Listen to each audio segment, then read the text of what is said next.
video is made possible by EA Game Changers. My opinions are my own, and thank you to EA for allowing me to participate in this event.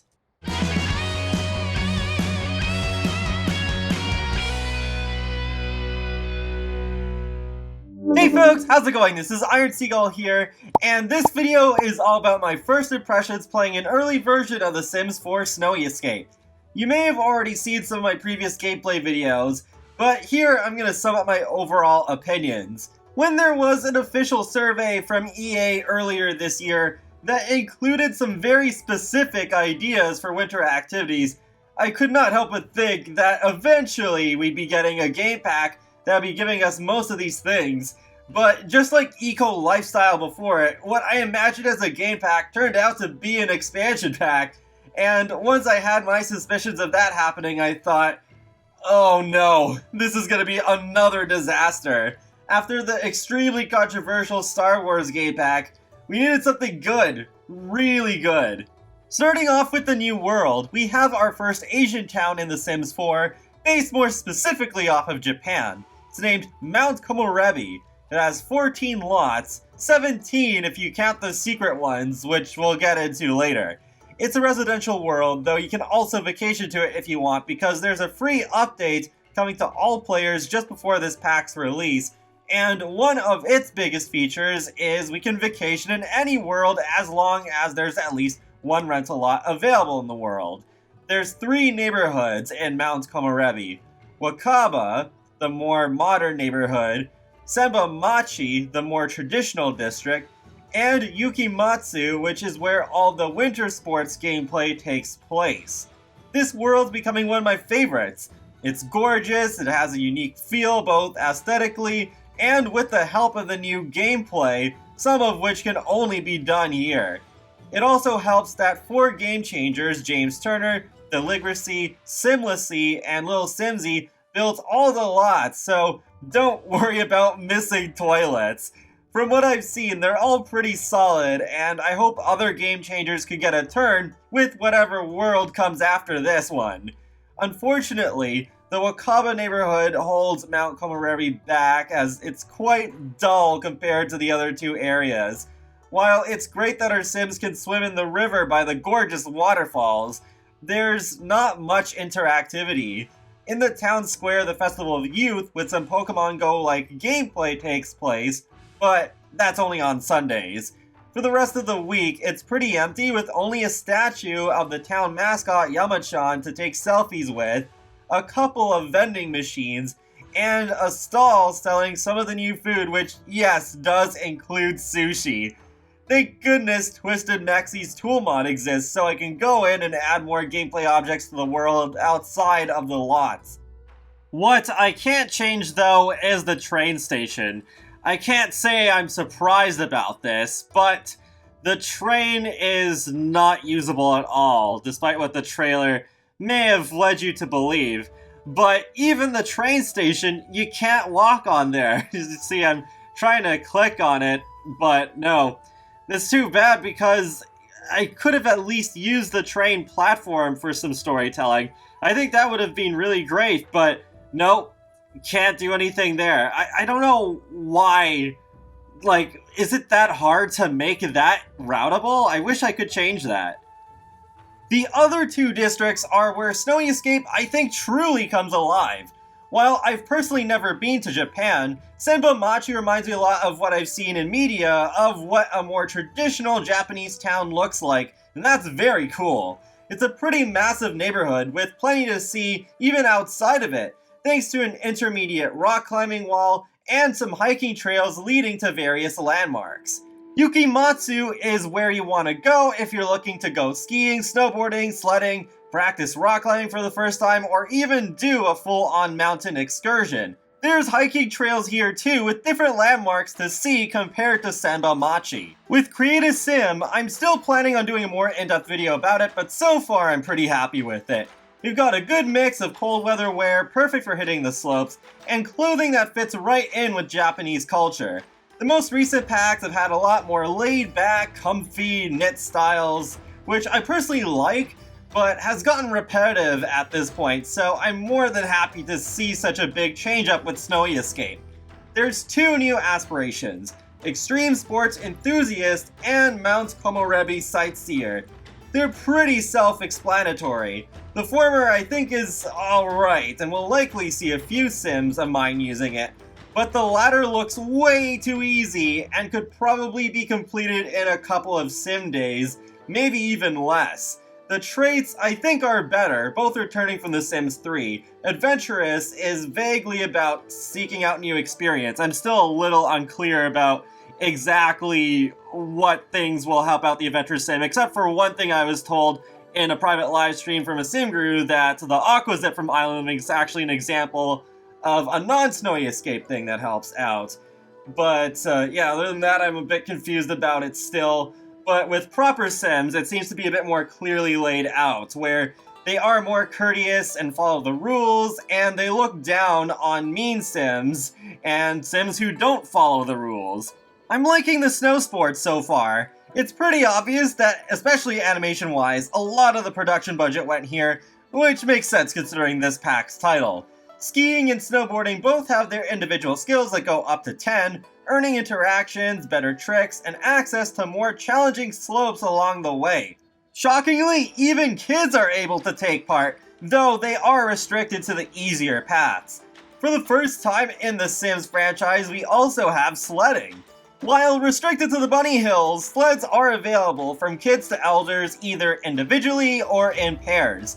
Even toddlers can use them if supervised by an older sim, which in my experience was very cute until my kid and toddler fell out at the end.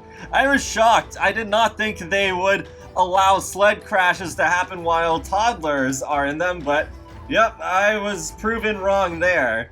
To bring up mountain climbing real quick, the only way to get to the top of the mountain is to do the new social event, the Mountain Climb Excursion, which you should have at least level 6 rock climbing skill before attempting this. While it sounds like it should work like a party, it's actually more like a group-oriented version of Jungle Adventure.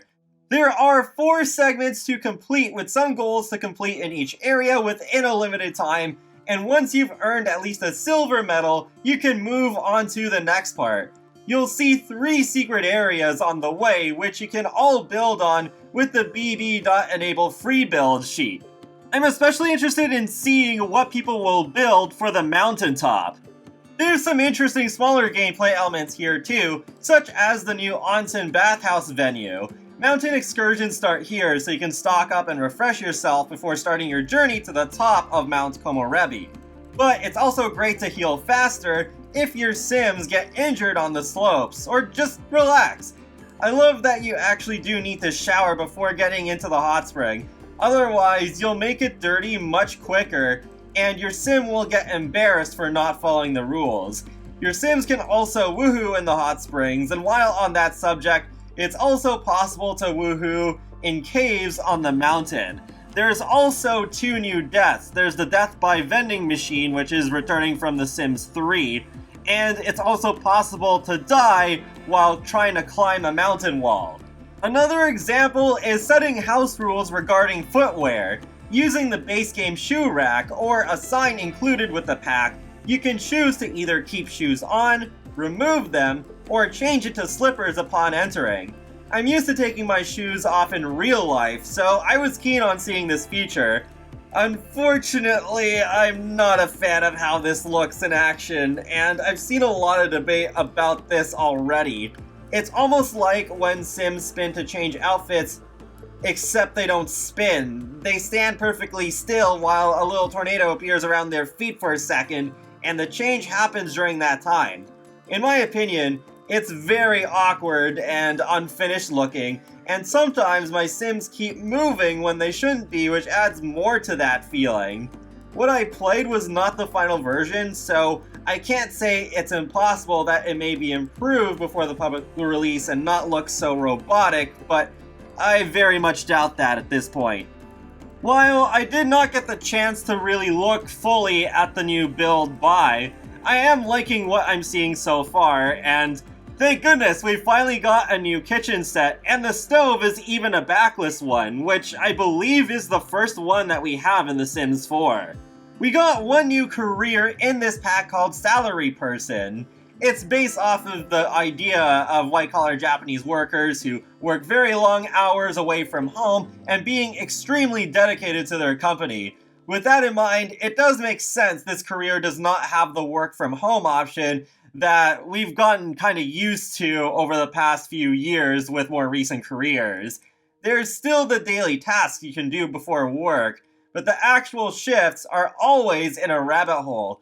However, there are a couple of twists. You can work overtime, which adds a couple of extra hours to your current shift, and I got chance cards every day, which reference Japanese life, and at the same time, with how often those chance cards popped up, it really took me back to The Sims 2 days, which was nice.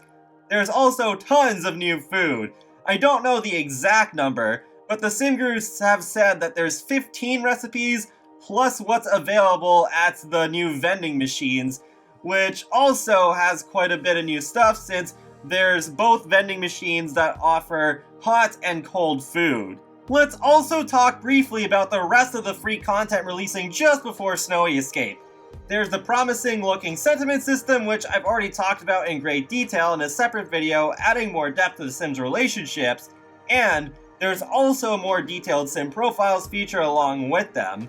Builders are getting a platforms feature that looks quite powerful, plus there's more half-wall sizes to go with them. The S-Pop station is coming to the base game with new songs. Create a Sim gets a new pair of teeth and some facial creases under skin details. Overall, looks like a pretty decent offering. In conclusion, I don't think Snowy Escape is going to live up to the hype. This pack does fall into the same trap as Island Living, where it's mostly an experience designed around the new world, rather than something that generally integrates into everyday gameplay in all worlds. However, I think this escape to snowiness has more effort put into it than Island Living. The Japanese culture I feel was done better, and even with the snow sports and rock climbing confined to Mount Komorebi, there's more variety and replayability.